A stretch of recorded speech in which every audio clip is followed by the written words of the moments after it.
Hi, everybody. My name is Audra, and this is Christina, and we're representing Arizona as field operations people.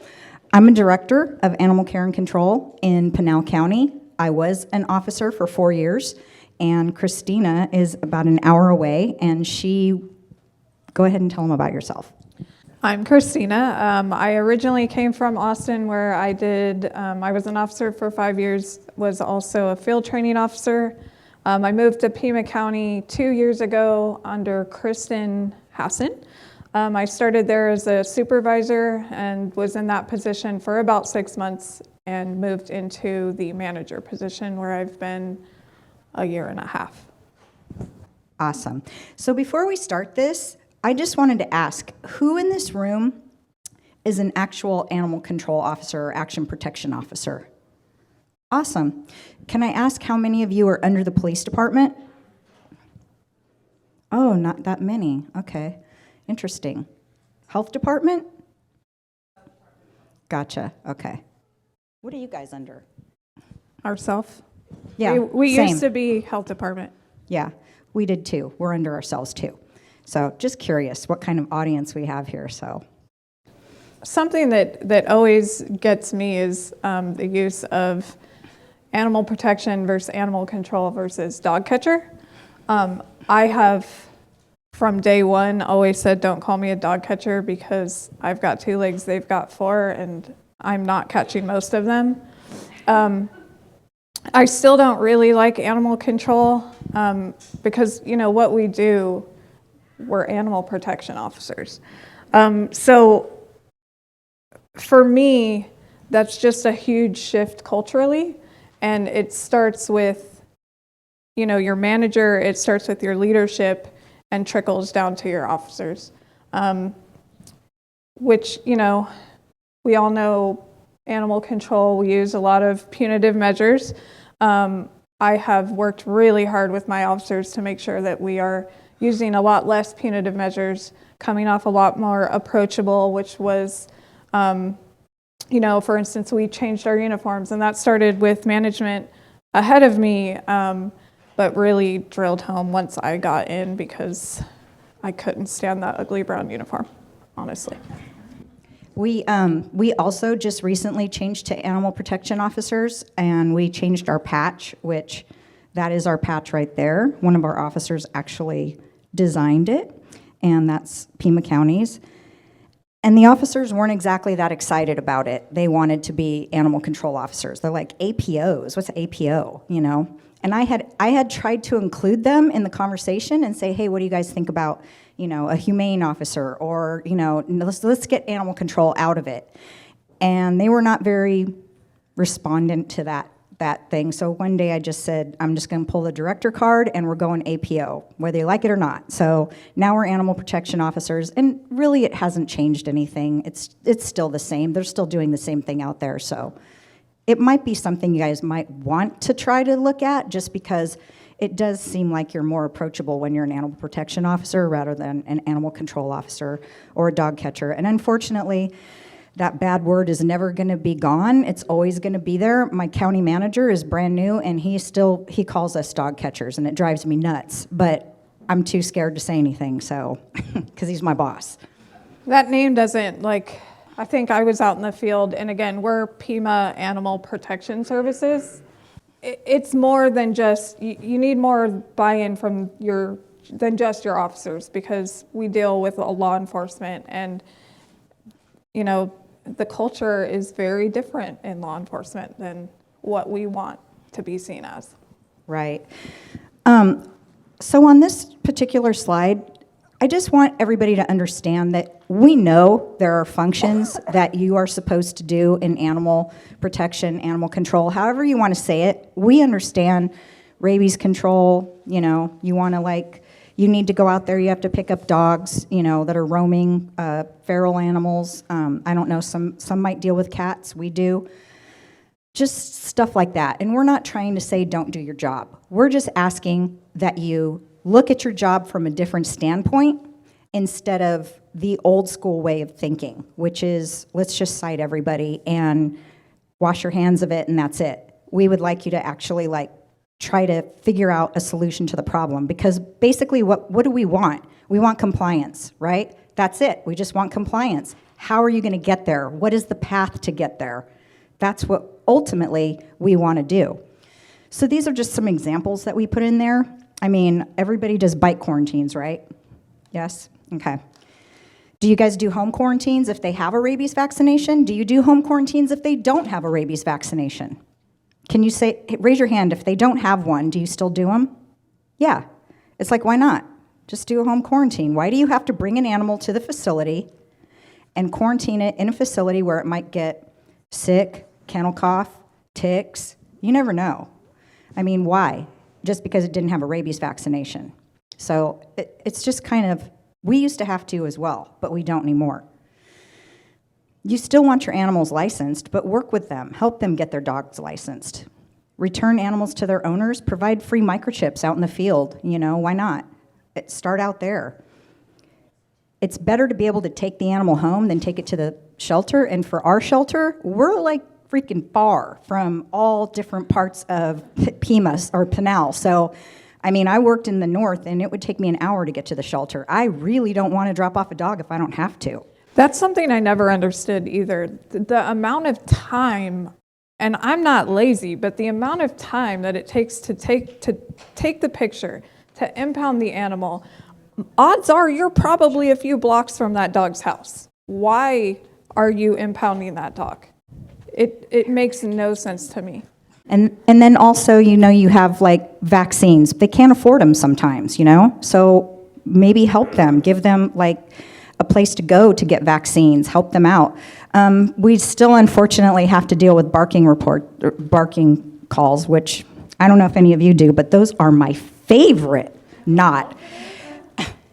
Does anybody do barking? We do. Oh, we do letters to start with, but it's the worst. And it's usually a neighbor dispute, and it just sucks. Mm-hmm. And then we also do cruelty and neglect. In a lot of places, maybe the sheriff's department does it or somebody else does it, but we do them. Do you do them? Animal cruelty? Absolutely. Yeah, so, you know, you still do that. Does anybody have any questions so far? No? Okay. I have a question. What do you guys think animal protection's role is in the community? Number one reason. Anybody? Safety to citizens and then safety to animals. So public safety. So I think that something that I have to really keep battling into my officer's head is, what is the goal? What is your reason? What's the purpose that you guys are out there? You know, bite reports. We all know we have to go. You know, it's state law. Why did the dog get loose? Can we fix that so that the dog doesn't get out again, so that the dog doesn't bite, so that the dog doesn't have to be in quarantine, right? There's a reason, there's a cycle. We need to break the cycle. So offering things like microchips. My officers are not microchipping in the field. I would love for them to get there. I've had about a 98% turnover in my field staff purposely. I've got one officer that's been there through all of it, and she's probably my most difficult to deal with. But they all know my vision, and I constantly check back in with them. And if I start seeing them, I'm lucky enough, by the way, to have a year-long probation. Everybody that was brought in under me knows and is very clear on my expectations. They're very clear on the vision. And if I see them getting stray where I can't reel them back in, I'm okay with letting them go. And again, you know, the main purpose that I want to instill in them is get to the root of the problem. Can we offer dog houses? We get tons of dog house donations. I don't remember us getting that many in Austin, but you know, we're a pretty awesome community in that, and it's probably because it's 115 degrees outside. Yeah, go ahead. we only have a 6-month probation. I wish we had a year probation because it takes about 3 months for us to train our new ACOs or APOs, whatever you want to call them. And I don't know, It's time sometimes to break that cycle. I know. And sometimes ours is fairly new. We only did it like a month ago. But it's the new officers sometimes go rogue once they get out on their own. So it's kind of like, yeah, I wish it was a year because they'll just like get out in the field and all of a sudden they forgot everything they learned and they just want to like do whatever they want. And that just kills me. So you guys are probably thinking dog houses. We don't get dog houses, you know, brought to our place or anything like that. We don't get them donated. Those cost a lot of money and we don't have funding for it. But honestly,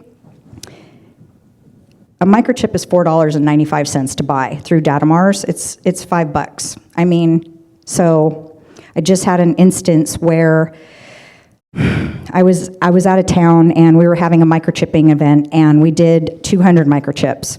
And one of my supervisors said, "Oh my God, we can't keep doing this. It cost us $800. And I'm like, $800, but 200 animals are going to find their way home because we just gave them a free microchip. Isn't that worth not taking the animal in and having the animal go back to their family? I mean, that's like, that doesn't even, what's the cost? That's like priceless right there. So I don't understand what the big deal is. It was $800. It was 200 animals that went into got microchipped and they're going to go home. So you kind of have to really look at what is the cost, you know? And I don't know, you guys, that's one of your guys right there building the doghouse. How much is that? That was one of our guys in Austin. I have no idea. That doghouse was probably, what, $50, $60 donated? Or did we buy? We bought it. I'm not supposed to go on this side over here, but I have to show something. Okay. So this is a picture right here of me and my staff. This is me. These guys, this is a supervisor. This is one of my officers who's now a program coordinator sitting over there, Katrina. And this is another one of my officers. This dude, and excuse me, I say dude a lot because I'm from California, but this dude was a nightmare to deal with. We had to call the cops to come out with us all the time. He sucked. He had 12 pit bulls tied up on chains in the middle of Arizona. One of them had died, and we went over there, and basically we just said, dude, I don't want your dogs. I really don't. I don't need 12 more pit bulls. I've got like 99% pit bulls in my shelter. What can we do to help? And I know these don't look like a lot, but trust me, they're way better than what they had before. And all it is pallets. It's 3 pallets, which are already donated to us, okay, because we get food donations and a cell and stuff like that, rescue, whatever you want to call it. And we basically put a top on it and a top in the back, and then we just cut these rescue tubs in half, put water in them. This right here, all we really had to buy was the top piece, the back piece, and like some nuts and bolts. That's it. Cheap, cheap, cheap. We went out there one day in the middle of July. It sucked, but we went out in the middle of July and we built him 12 of these and 12 of those. And to this day, I just went over there before I came out here, and I'm just like, Mondo! And he'll like come out and he'll be like, what's up? And he's like, you know, he's really cool now. After we were done with the whole process, he said he still hates our guts, but thank you very much. My dogs have shelter. So there you go. We accomplished something. All right, so this is what has been pretty much my life for the last year and a half. Like I said, I had about a 98% turnover. When I started, I had about 7 officers for 9,000 square miles. I had 1,200 calls holding, and those are priority level calls. Those are not your stray roams. Those are neglects, those are bites, those are animal attacks, high level, high stress calls holding. I had to be okay with receiving calls from Kristen. I had to be okay with receiving calls from the Board of Supervisors. I had to know that this was my vision and I was going to stick to it no matter what, because at the end of the day, I knew it was going to get the results I wanted. And let me tell you, it has not been easy. And some days I think I'm absolutely insane. But what has worked is that, well, a few things. I have a pretty solid relationship with the leadership inside the shelter.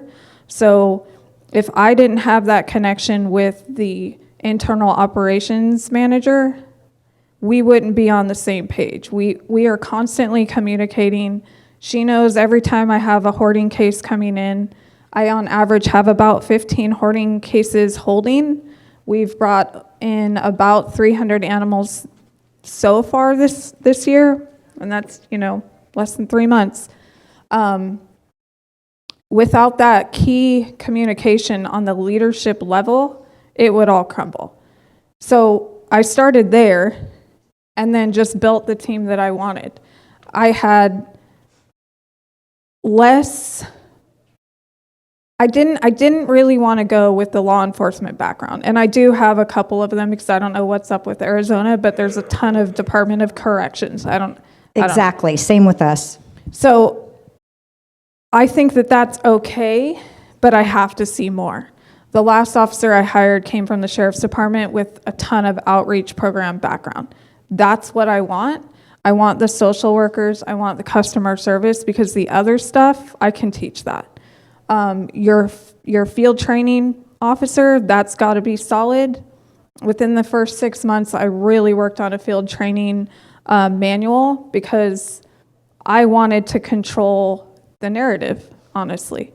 And I've just built piece by piece. And again, I do have a year to see the flaws, and they do go rogue. It's really important to have weekly meetings. I have weekly meetings with my supervisors underneath me, and then I have weekly meetings with my team. I have to keep reminding them of the focus. Cross-training is huge. Before my officers ever get in that dog truck, they're in the shelter. They're in the clinic for 2 weeks. I need them to see what our vets are going through, what those techs go through. All of that is key. I want them up in adoption, seeing how crazy that gets and how every animal they bring in impacts that entire operation. It's really easy, and Kristen hates when anybody says this, but it's kind of true, that animal control has always been the black sheep of animal sheltering. I do think there is truth to that, because we are often looked at as the bad guys. We're the ones bringing stuff in. And we were back in the day. We were doing sweeps. I was almost run over by a car during a sweep.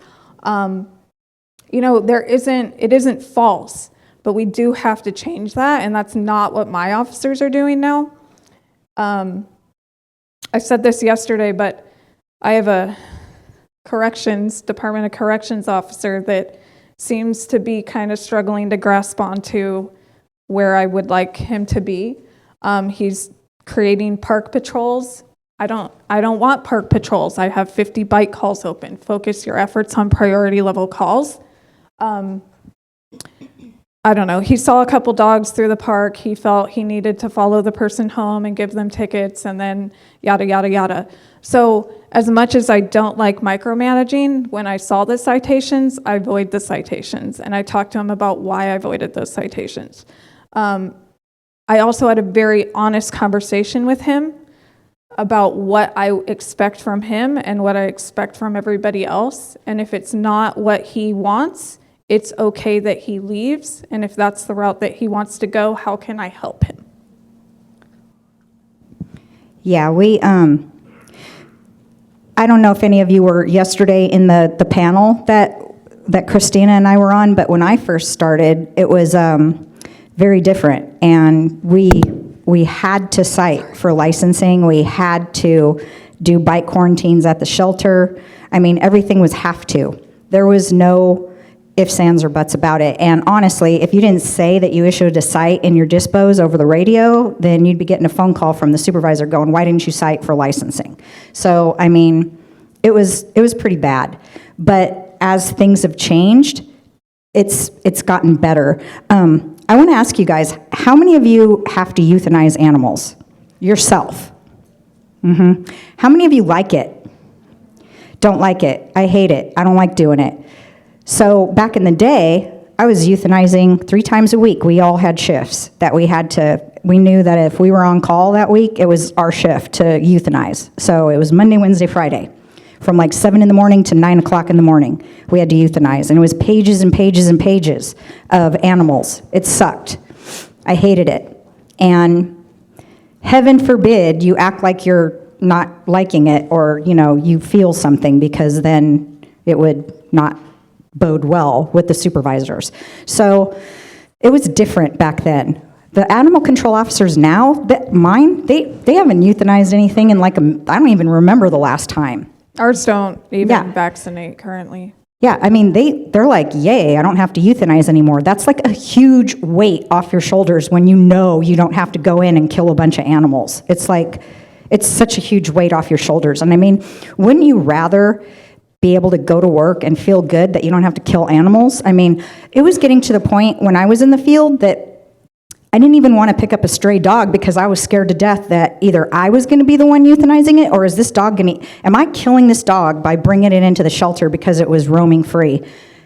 It's like I didn't even want to do my job because I was too scared that I would feel guilty. This poor animal's going to die because I brought it in.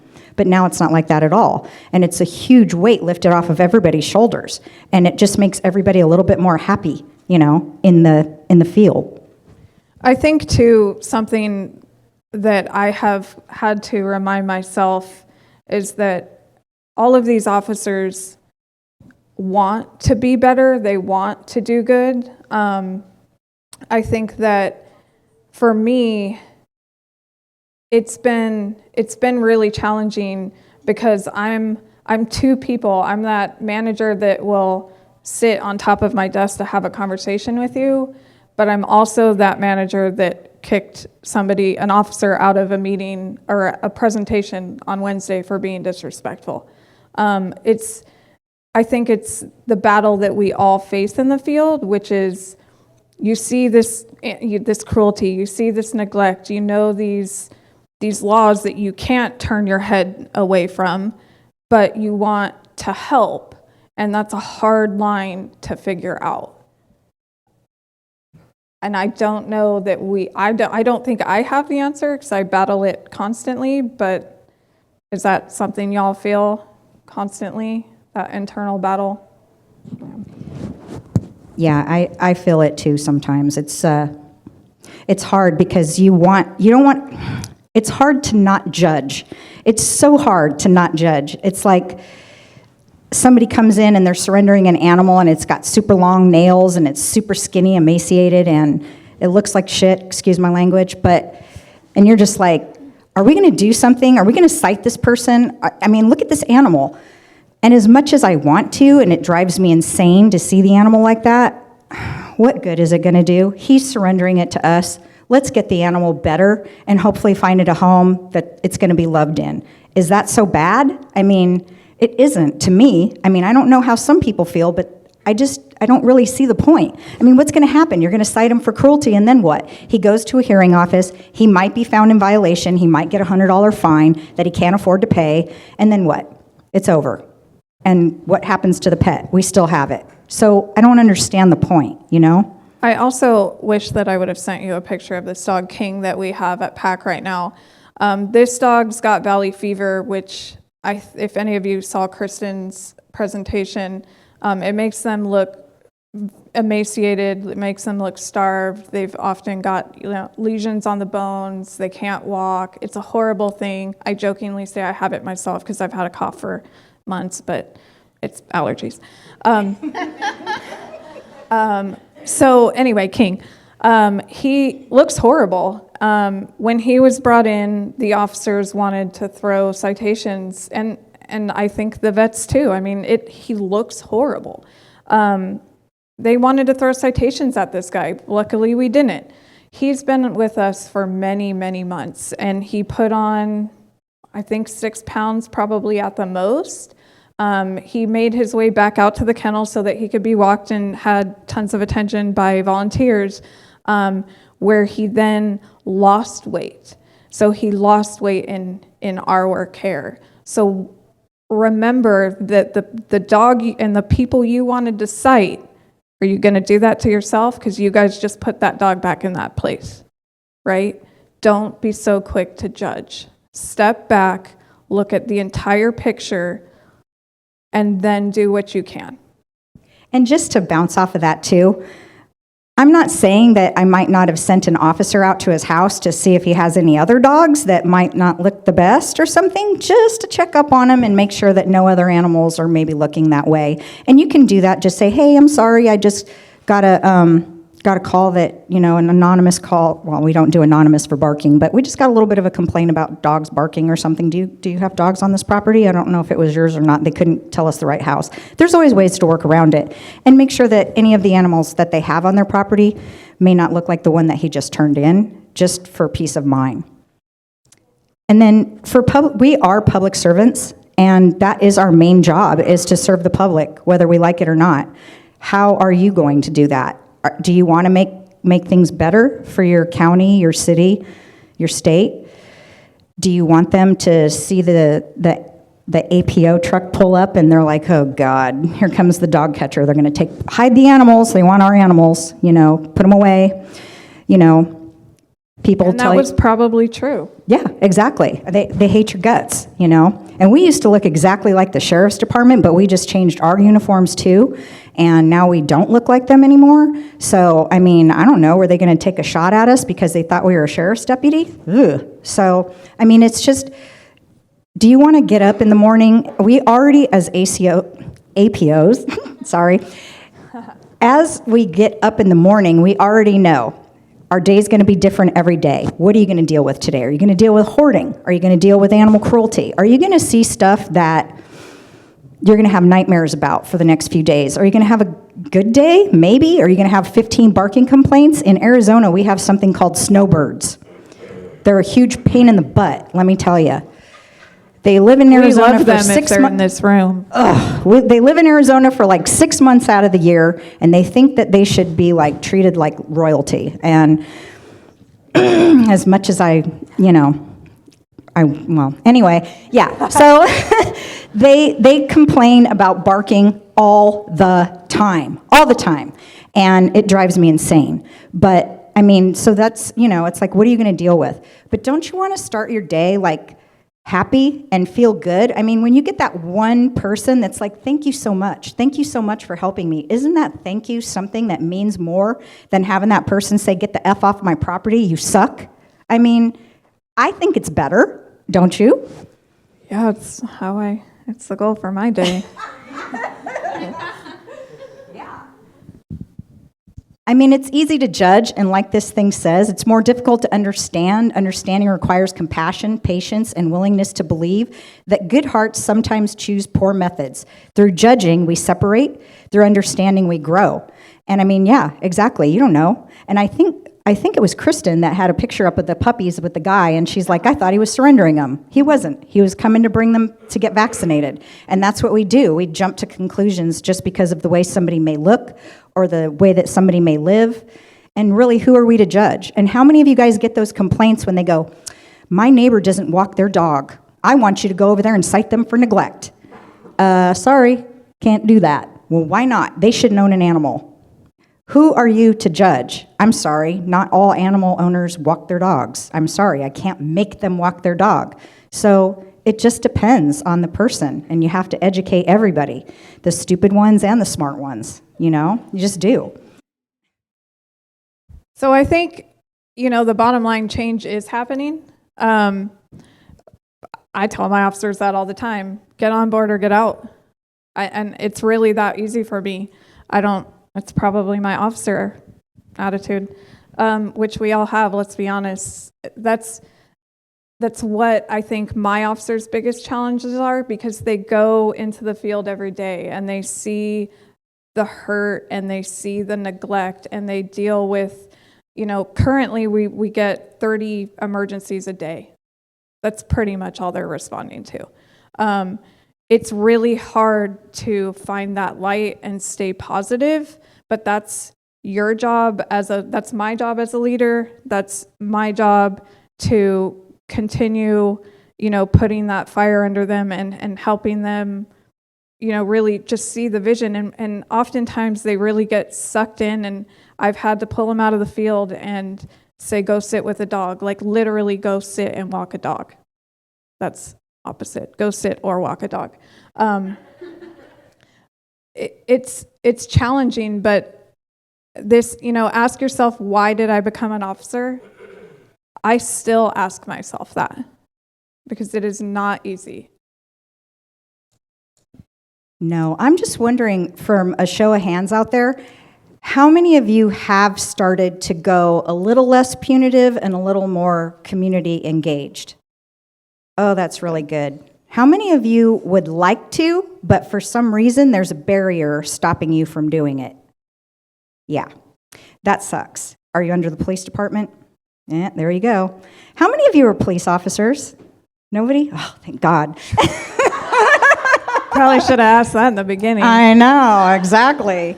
Nothing against police officers, really, but I personally feel that when animal control is under the police department, you get kicked to the curb, and they don't really care about animal control that much. You're like on the bottom of the totem pole, and you're like the redheaded stepchild, and they really just don't want anything to do with you. Just fix it, fix it, fix it. Go out there and do your job. And I really think that somehow, some way, police officers and their departments need to really be more engaged, and really know more about what it is we do out in the field. Because I don't know about you guys, but when I would go out to calls, they'd be like, oh my God, there's a pit bull running around over there, go get it. And they'd be like standing behind the gate and stuff, and I'd just walk out there and be like, come here, babies. And then it'd come up to me and I leash it, and they're like, are you freaking kidding me? Yeah, that was my most favorite thing. Yeah, I mean, it's like, cops are so afraid of dogs. I don't know, I don't get it. So I send my officers a lot to outreach events that law enforcement are at intentionally. I think that, again, I'm probably leaning towards a little too heavy enforcement with the newest hires, so I don't really know that they're going to work out. But I'm okay with that. I think the more we get our officers into the field, educating not just the public, but those law enforcement agencies, the better off we will be. I don't even know. So I've been having dispatcher issues as well. And again, this is all the culture of animal control, that has been this way for years. So not only am I training my field staff, but now I've got to train my dispatchers because it's all related. But my dispatchers, I just had moved to the communications facility that the Sheriff's Department also shares. I thought that would be a great thing. It may be, I'm still not sure. But we did teeter with our entire department going under the police department. And I told Kristen, absolutely not. Like, it's just not where I go. And she agrees. It's just, government. So I think the more we educate, the more we, from the top, educate down, the better off we'll be, and everyone else will be on the same page. And let me tell you, it is not easy. I'm not up here preaching that it's easy, because this is 2 years, and I've told you many times I'm probably still going to be rebuilding in the next 2 years. It's not easy. Something super random that I wanted to tell you, we went out to lunch just now, and I saw this phrase, I guess it was on pallets, and I thought it was super cool and kind of relating to the mentality that I've taken for my department. And it says, be impeccable with your word. Don't take anything personally, and that is very hard. Because let's be honest, officers have egos. Don't make assumptions and always do your best. And I think that is perfectly, it says everything I'm trying to say about the APS culture. Right, me too. I'm just curious, how many of you out there are supervisors to the officers? Oh, okay, awesome, great. So let me ask you this. Have you implemented more of a community engagement, yes? And are your officers open to it, or are they battling you? Okay. Yeah. Well, there is help for that. Best Friends does go out and talk to different law enforcement agencies or animal protection agencies, and they do try to get you to maybe look at things a little bit differently. Does anybody in here, are you a member of NACA? Do you know what that is? I hope so if you're an animal control officer. But NACA is another place that can help your officers. They're a lot different now than they used to be back when I went. I went like years ago, and whoa, what an eye-opening experience that was. It was under different people, and I remember the first one I went to, there were people there that still gassed animals, that shot them in the head, and that's how they euthanized them. And I was like totally blown away that that was even a thing. I didn't even understand. But I mean, as much as everybody hates euthanasia, at least you do it humanely. You know, you sedate and, you know, you give them like the next shot. But I mean, man, I didn't. And to me, that was like, oh my God, that's like backwoods stuff that they're doing. But that's how it is. And it's still like that in a lot of places. And it's just these people that they just don't want to believe it. Maybe if I don't listen, or maybe if I turn my head the other way, it'll go away, it'll go away, it'll go away. It's just a fad. It's not a fad. It's happening. And it even took myself a while to get on board with it, you know? I'm like, I'm going to go to this conference, and it's a bunch of animal lovers, you know, tree-hugging people that are going to be there and tell me it's all kumbayas and love your dog and love everybody and it's all great. And I'm like, what are they going to tell me? Well, little did I know that after like my first or second conference, it all started kicking in. I'm like, yeah, why are we doing this? Why are we doing that? It's like, it took a little while for me to get on board, but I mean, you have to, because if you don't, you're done. You're done. It's not for you. You get out, you know? That's all it is. And we've lost officers that, my supervisors that were the supervisors that wouldn't let us show emotion, do they work for us still? No, they don't. They're out. So, I mean, that's what happens. And it's the bottom line. It's the way that you have to look at it. And if you get the answer, because that's how we've always done it, yeah, that's my least favorite answer. Why? So that was my team that I started with. I've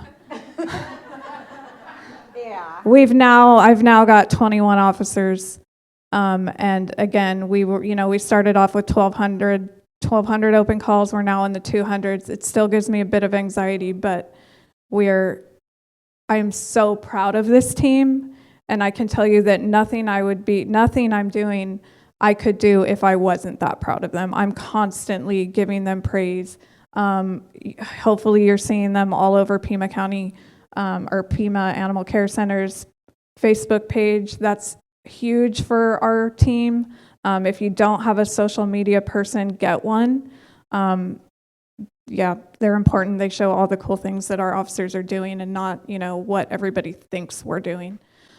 So I believe we have about 5 minutes. Do y'all have any questions for us way in the back? I'll drive microphone. One question I have for both of you is just I'm not an officer. I'm a director at the shelter. And a big topic that we're going back and forth with right now is in line with this, that we're trying to kind of soften the look and, be more community-based, is I was interested to see kind of what the thoughts are on carrying weapons and bulletproof vests, because we still want our officers to be safe. And I kind of lean toward they need to be safe, but we want to project a softer image. So I can talk about that one. When I came on, the officers had super ugly brown uniforms, I don't know. And they were kind of in transition when I started.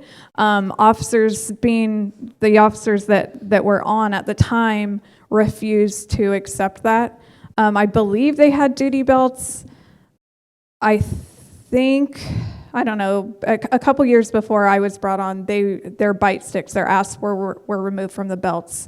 I don't know what really happened, but I've had lots of cool rumors. So within the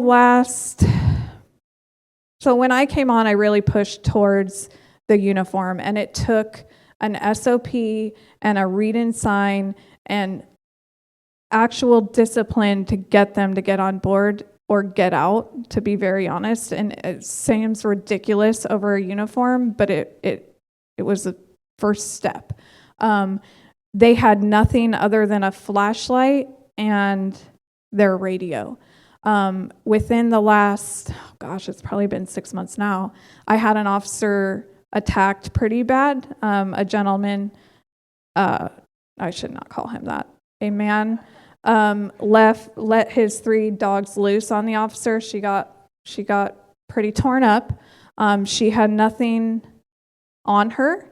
She did have a catch pole. They did have to beat the dogs. It didn't do her any good. So I really pushed Kristen and I pushed our risk management to get protection for them. I do want the softer look. We are in polos, but I do want them in ballistic vests, and I do want their bite sticks back. I have received approval to get both back. They'd never had ballistic vests, but they are getting OC spray, they are getting their asps back, and they will be in ballistic vests.